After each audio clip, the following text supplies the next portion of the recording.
ሰላም ሰላም ክቡራት ቤተሰብ ከመይ ኣለኹም?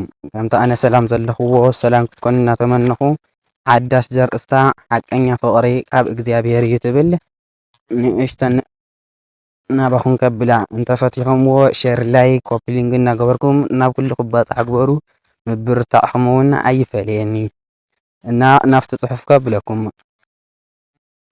መጀመርያ ክንፈልጦ ዘለና ፍቕሪ ማለት እግዚኣብሔር ማለት እዩ። ደሊኻ ተምፅኦ ወይ ድማ ደሊኻ ትገድፎ ኣይኮነን ውህብቶ ናይ ፈጣሪ ስለ ዝኾነ ቅድሚ ምፍቃርካ ጸልይ። ክልተ ዓይነት ፍቕሪ ኣሎ፣ ንሳቶም ድማ ብዓይንን ብልብን። ኣፈላላዮም ድማ እቲ ብዓይኒ ተፍቅሮ ጊዜያዊ እዩ ማለት ብመልክዕ ብዝና ወይ ድማ ብሃፍቲ ወዘተ። እቲ ብልቢ ተፍቅሮ ድማ ናይ ዘለኣለማዊ ፍቕሪ እዩ።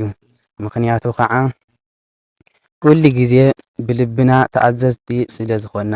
ግን ከዓ ቅድሚ ከምዚ ዓይነት መፃምዲ ደልየ ምባልካ ወይ ምባልኪ ነቲ ዝደለኽዮ መፃምድኺ ወይ ድማ መፃምድኻ ክትመስል ዘለካ ወይ ክትመስሊ ዘለኪ እቲ ናትካ ወይ ናትኪ ዘድሊ ልቦናን ንፁህ ልብን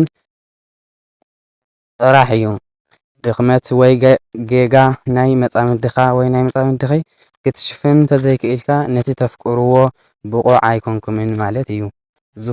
ዝኾነ ዓይነት ምስጢር መፃምድኻ ወይ መፃምድኺ ንስኻን ፈጣሪን ጥራሕ ክትፈልጥዎ እዩ ዝግባእ።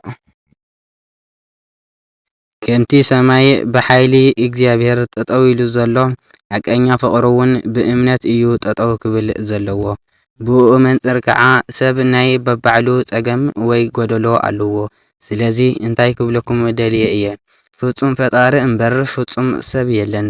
ቃል ኣምላክ ከምዚ ዝብል ሰበይቲ ንሰብኣያ ከም ፈጣሪ ተፍቅሮ ከምኡ ድማ ሰብኣይ ንሰበይቱ ከም ቤተ ክርስቲያን ኣፍቅራ ይብል። ዝገለፅካ ብቓላት ገሊፅካ ነቲ ሓቀኛ ፍቕሪ ክትገልፆ ኣይከኣልን። ሓቀኛ ፍቕሪ ብተግባር እምበር ብጥዑማት ቃላት ዝግለፀሉ መንገዲ ምንባር ኣይከኣልን። ብኸመይ ክትብሉ ትኽእሉ ኢኹም? መልሲ ድማ ክነግረኩም እግዚኣብሔር ፍቕሪ ብተግባር እዩ ኣርኢና። ስለዚ ድማ ከምቲ ንስኻ ወይ ንስኺ ትደልይዎ ዓይነት ኣፍቃሪ ምእላሽ ኣቋርፁ ወይ ከዓ ኣቋርፂ። ምክንያቱ ድማ ነቲ ተፍቅሮ ወይ ነተፍቅርዮ ከምቲ ዘለዎ ኮይንካ እምበር ከምቲ ንስኻ ዘለኻዮ ኣይከኣልን ወይ ዘይሕሰብ እዩ። ንፍቕሪ ብቓላት ክትፅውዖ ቀሊል እዩ፣ እቲ ሓቀኛ ፍቕሪ ግና ካብ እትሓስቦ ንላዕሊ ዋላ ይኹን መስዋእቲ ይሓትት እዩ። ስለዚ ድማ ቅድሚ ምፍቃርካ ትርጉምን ኩነታትን ምፍላጥ ኣገዳሲ እዩ።